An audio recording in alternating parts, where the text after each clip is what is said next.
So yung nangyari na ay yung isang retired general Yes, sir. na nanutok ng baril Yes, sir. doon sa isang motorista nagpark sa harap ng garahe niya. Ano pong status noon? Um, we referred it to the local police, sir, for investigation, and Mandaluyong police have already taken cognizance of the case, sir. Okay.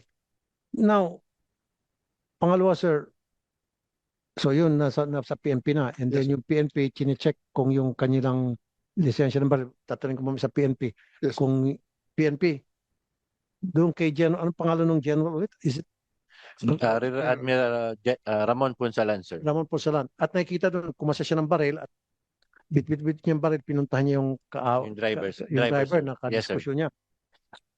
Chinek niyo na ba sa FEU kung yung ano yung mga baril na nakalisensya sa kanya para ipakansela natin yung mga baril niya na Yes, sir. yung firearm na yun na ginamit sa panunutok? Yes, sir. Nag-request na kami, sir, sa RCSU NCR. At then, initially, sir, wala pong LTAP, yung si General Punsalan. And wala rin po siyang firearms na So, recorded, sir. so ibig sabihin yung baril na yon walang lisensya, whether LTAP or permit. Possible, sir. So therefore, illegal yung firearms na yon. Yes, sir. Possible, sir. And we are case build up, sir, para doon sa illegal possession of firearms, yes, sir. Okay, so kakasuhan niyo siya for illegal possession of firearm using that Video, sir. video footage na meron siyang bitbit ng baril at kumasa. Okay. Yes, sir. At pwede po siya sampahan din ng kaso ng grave threat, Grave coercion po, sir. grave coercion. Namin, sir, with our legal officers sa district, sir. And that case is being Okay, we will Fine na. institute, sir, yung sa grave coercion, sir. Mas, sir, yung habang inantay namin, sir, yung complainant, sir, the driver. okay. Now, General Torre, yung sa rally kahapon, may mga bus na nakabalandra doon sa kalsada at hindi na makagalaw yung traffic. Wala bang paraan yung MMDA o resources na para hilain ito yung mga truck na yon para hindi na nag-cause ng traffic 5 oras, 6 na oras na stuck yung maraming motorista? Kahapon po, sir, ay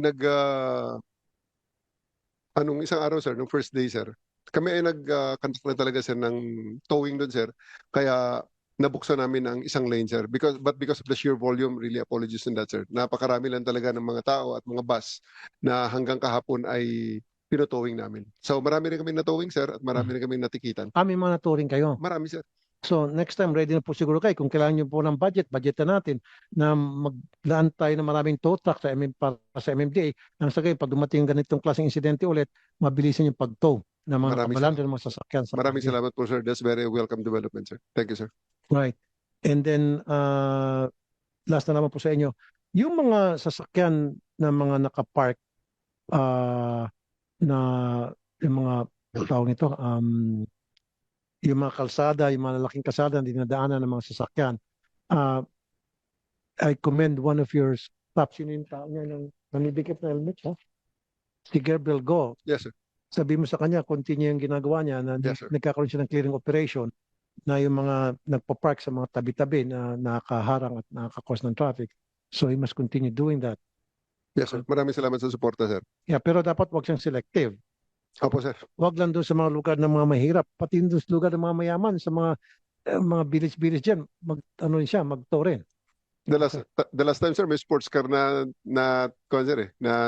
nakuha at Very good. kotse rin, sir, ng artista rin, sir, mga artista rin, sir. May mga Kahit tatamaan na din, artista sir. siya, anong pakialam natin? Yes, sir. Para patas. May Lamborghini, sir, last time na nakuha, sir. Okay lang. Ferrari, Yes, sir. Lamborghini, pag nagreklamo, sumbong niyo sa akin. Yes, sir. Para makita ng taong bayan na patas tayo. Maraming salamat. sa Magandang suporta, ginagawa ni Mr. Gabriel Go and Yes, sir. I commend him for doing that. sir. Thank you, sir. Thank you, General Torre. Okay na. Sir, maraming salamat po, sir. Thank you for coming, General Torre, sir. Maraming salamat po, sir. Thank you po. Iwanan ko sina Attorney Nunez, sir, at saka si AGM Vargas for any other questions regarding MMDA, sir. Nakita ko kanina yung video, medyo ibang topic. May kamukha ka pala. Meron, sir. Akala ko, pagpasok ka niya, akala ko ikaw yun. Ay, si General Torre pala, joke yun. Ikaw mismo sabi, kamukha mo, sir. Hindi, nagpapatawa na ako kasi. Accepted sa NCAP lahat, sir, ng kamukha ko, sir. Accepted sa NCAP, sir, lahat ng kamukha ko. But anyway, General Yes, sir. Torre, you're doing a Thank you, good sir. job sa MMDA. Maraming salamat po, sir. Thank you, General Yes, sir. Torre, sir. Thank you. Okay. Now, sa PNP naman. Pwede ba natin, total, nandito na lang, mamaya na yung sa yung, yes, sir. Yes, sir.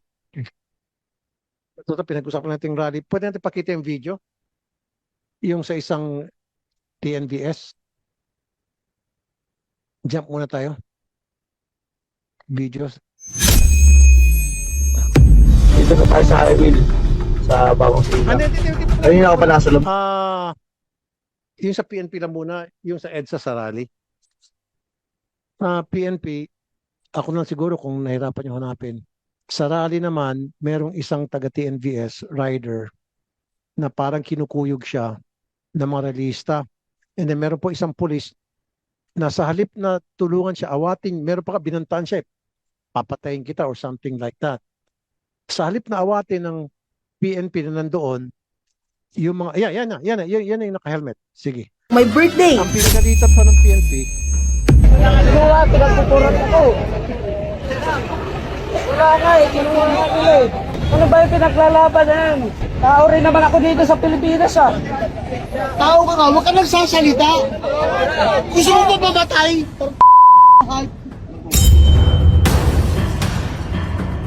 okay, hindi nakita dyan yung police, sir. Okay, Colonel Patam.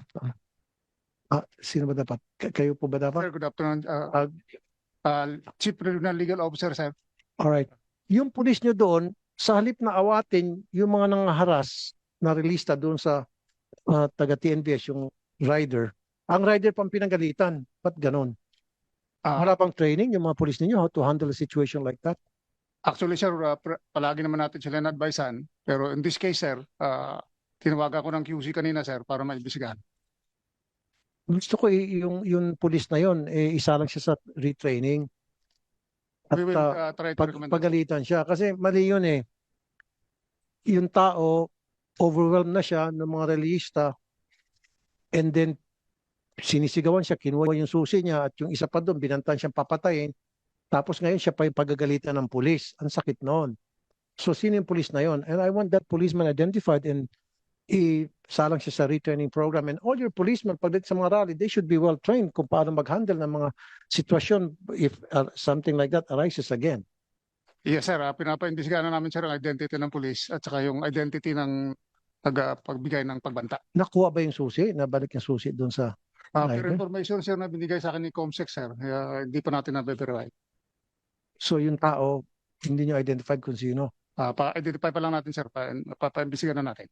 Okay, sige. Yun lang sir, gusto ko ma-train yung inyong mga personnel pagdating sa mga rally-rally kung paano sila mag-handle ng crowd control, pag may nagwawala, di ba?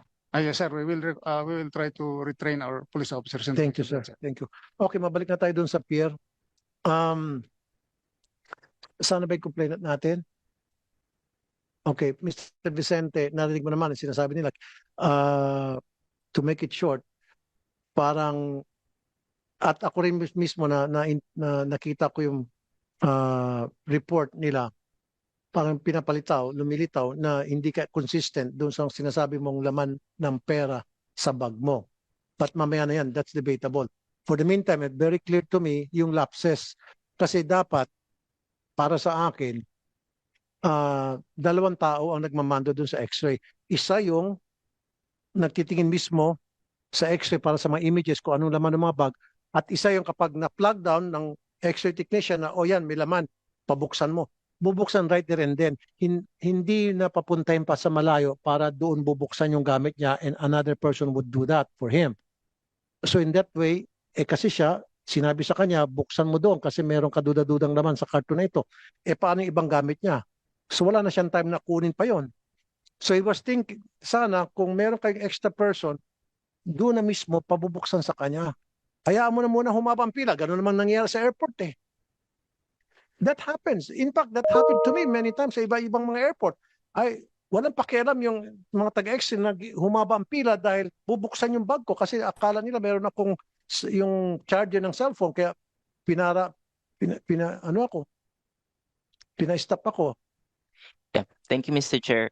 based on based dun sa current assessment po namin sa security plan, at na-audit na po to at na-approve naman po ng OTS po to. However, due to this incident, it's something that we could review kung pwede namin mas speed up po para mga ganitong incident na po ulit po mangyari. Kung pwede namin ilapit lang po or within maybe 2 steps lang po ng facility, yun po ang mga steps na pwede namin po i-review kung mas okay po para hindi na po ito mangyari.